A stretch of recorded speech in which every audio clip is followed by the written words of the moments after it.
The cavern smelled of moss and old fire. Charred marks streaked across the stones like scars, reminders of the day the dragon had fallen. The beast lay motionless now, scales dulled from silver to gray, eyes shut as though slumbering in a dream too heavy to escape. Beside him, kneeling on a threadbare mat, sat Lyra.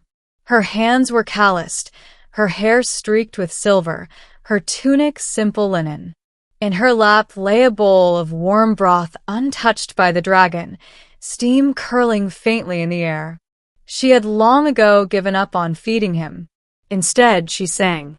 Her voice, soft but clear, filled the cavern like water seeping into cracks.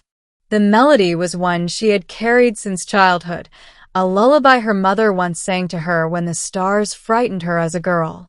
Rest, restless flame, let shadows fade. Tomorrow brings the light you made. The dragon did not stir. His chest rose faintly, barely, as though each breath was a battle. Lyra's song was the only pulse of life that echoed in the cavern. She sang anyway because she could not do anything else. Unbeknownst to her, high in the shadows of the cavern's arches, stood Emperor Kalen of the Azure Throne. His crown of living crystal dimmed its glow, hidden beneath his cloak. He watched silently, his arms crossed, his usual mask of command trembling as the lullaby reached his ears.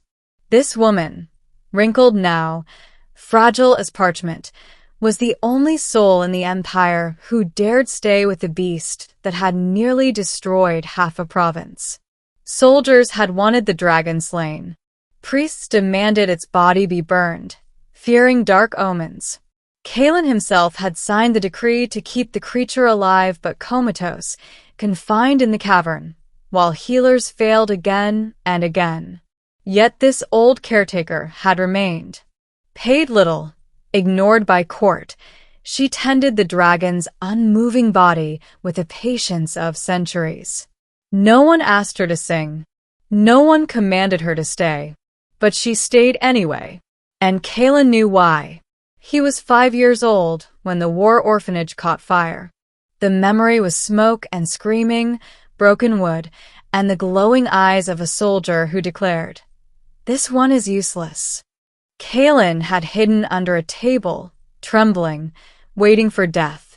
Then she came, a woman with arms like shelter, scooping him up, a lullaby against his ear as flames licked the roof. She carried him through fire as though she had wings. He had been nameless then, voiceless. She gave him both. "Kale," she had whispered, wiping soot from his cheek. "You'll live. You'll rise. You'll see tomorrow." Years later, when fate twisted and he was chosen as heir by the emperor's dying will, Kale was swept into palaces, titles, armies. His childhood blurred into marble corridors and steel discipline. But he never forgot the lullaby. Now he heard it again, and the years between them burned away like mist. He wanted to step forward, to speak, to call her by name. But Kalen was no longer the boy she had saved. He was emperor, feared across 13 systems, his word law and his silence death. Would she recognize him? Would she even want to? The dragon groaned faintly, a sound like thunder cracking in deep stone. Lyra startled, setting aside her bowl. She touched the great beast's snout, her voice trembling into another verse. "Hush, restless flame, no more you fight. The dawn will guard you through the night." Kalen felt something stir in the air. The dragon's breath grew steadier, its sides expanding more fully. Its tail shifted an inch, claws scraping stone. Impossible. For 6 years, not even the greatest healers had managed to draw such response. And now, this frail woman with nothing but her song. Kalen's chest tightened. He descended from the shadows. His boots echoed softly on the cavern floor. Lyra turned, gasping, nearly dropping the bowl. "Why, Your Majesty," she stammered, bowing awkwardly. She tried to rise, but her knees faltered. Kalen held out a hand. Stay. You've done enough kneeling in your life. She froze, uncertain. He stepped closer, the flickering torchlight painting his face. For a heartbeat, her eyes softened, almost recognizing.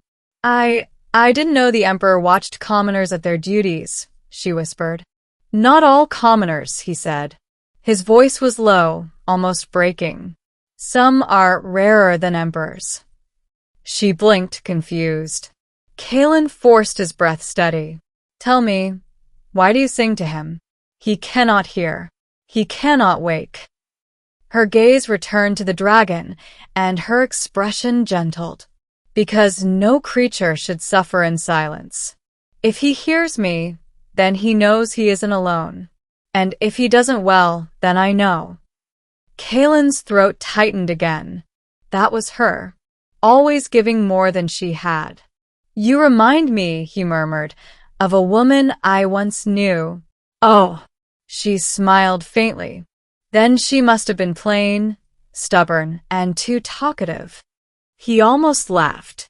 Almost. But instead, he stepped closer to the dragon, watching the slow rise of its chest. You've done what none of my healers could. She shook her head. No. He is healing himself. I only remind him that the world is waiting. Kalen stared at her, the words clawing at his silence. He could tell her. He could fall to his knees like a child and call her mother. But an emperor could not afford weakness. And yet, the dragon stirred again. This time, its eye flickered open, gold gleaming in the dim light. Both of them froze as the beast exhaled, a gust of hot wind that rattled loose stones. Lyra gasped, tears springing into her eyes. You see? He remembers. Kalen's mask broke. For the first time in years, he let himself smile. Not the Emperor's smile, but the boy's. The cavern glowed faintly with the dragon's awakening fire. Lyra wiped her eyes, still unaware of the storm raging within the man beside her. She touched the dragon's muzzle tenderly and began humming again. Kalen watched, every note unearthing memories buried beneath crowns and wars. He remembered soot, fire, and the arms that carried him. He remembered safety. And though the Emperor of 13 systems stood silent, unseen beneath his titles, a child's voice whispered inside him with desperate clarity. Mother, I'm here. But he did not speak it aloud. Not yet. Instead, he bowed his head to the song, letting the lullaby heal more than just the dragon. For the first time in decades, Emperor Kalen was not alone.